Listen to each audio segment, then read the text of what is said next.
Let's talk now about why our behavior does affect our attitudes. And social psychologists actually suspect three possible sources. There are three different theories to explain why behavior actually leads to a change in attitudes. And we're going to talk about those. One of these is self-presentation. The second is cognitive dissonance. And the third is self-perception theory. So we're going to start out by talking about self-presentation. Self-presentation is all about all about impression management. We see making a good impression as a way to gain social and material rewards, to feel better about ourselves, and even to become more secure in our social identities. Since no one wants to look inconsistent, we tend to express attitudes that match our actions, right? We don't like looking inconsistent, and so to appear consistent, we may actually automatically pretend those attitudes. In other words, we may on the surface express attitudes that are consistent with our behavior simply to not seem inconsistent. Like if somebody says to you, oh, but I thought you hated these things, when you actually, let's say, I thought you hated this kind of food when you just ate that food, you might say, oh, well, I was only kidding. I actually like it. I kind of like it, right? To show consistency. Pretending to be consistent, feigning consistency actually explains some of why expressed attitudes shift towards consistency with behavior. They found that lie detectors that stop people from trying to make a good impression, make them more truthful, actually cause people to show much smaller attitude changes. So this is one way that we may do it. Another way is through cognitive dissonance or self-justification. Our attitudes change, according to cognitive dissonance, our attitudes change because we're motivated to maintain consistency, not for other people, but because of the dissonance or the uncomfortableness that this causes when there is inconsistency. So cognitive dissonance is different from self-presentation theory, in that self-presentation theory really, it's all about making a good impression on other people, and that's why we don't want to be inconsistent.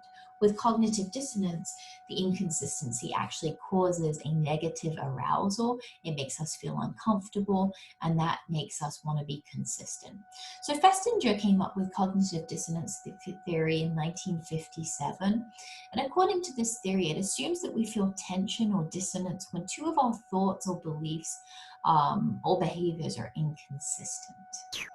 Festinger argued that in order to reduce the unpleasant arousal, we oftentimes adjust our thinking.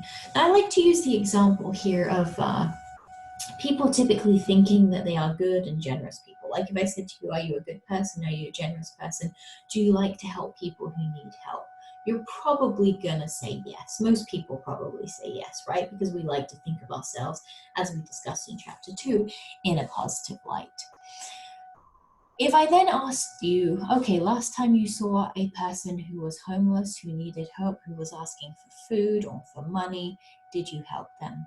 Most people are probably going to say, well, no, but this is why. They're going to come up with an explanation. Maybe, for example, they may say, well, I didn't help them because they're just going to spend that money on alcohol or drugs. And so I'm actually helping them by not helping them. Or they don't really need it. They're actually just like out there to scam people.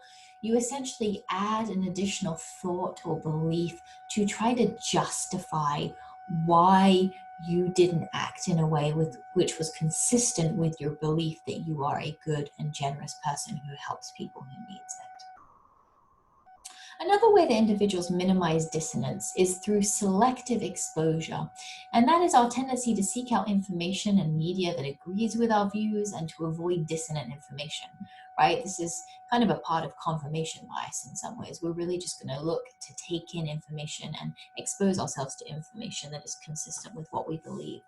To minimize dissonance, strong supporters of gun control, climate change, and so on, individuals' beliefs steer their reasoning and evaluation of data. So if you show the same data on human-caused climate change, people will read it differently depending on their pre-existing views. On a more practical and less values relevant topics, for example, home inspections, whether or not to get a second opinion before surgery, accuracy, motives, driver. So when it's less focused on our values and it pertains less to our values, we're actually more interested in the accuracy of it. We can see evidence of this during the 2003 Iraq War. As the war began, only 38% of Americans said that the war was justified, even if Iraq did not have weapons of mass destruction. So only 38% of Americans supported it. Nearly 4 in 5 believed that weapons of mass destruction would be found, and as many supported the war. Now, when no weapons of mass destruction were found, the war-supporting majority experienced dissonance, right? They said, we think we're going to find these, and we supported the war because we think we're going to find these. When they didn't find any, they experienced dissonance. And to reduce their dissonance, some actually revised their memories of the government's main rationale for going to war. Instead of trying to find weapons of mass destruction, it was now liberating and oppressed people from a tyrannical and genocidal rule, laying the groundwork for a democratic Middle East. That was the purpose of Americans going to war.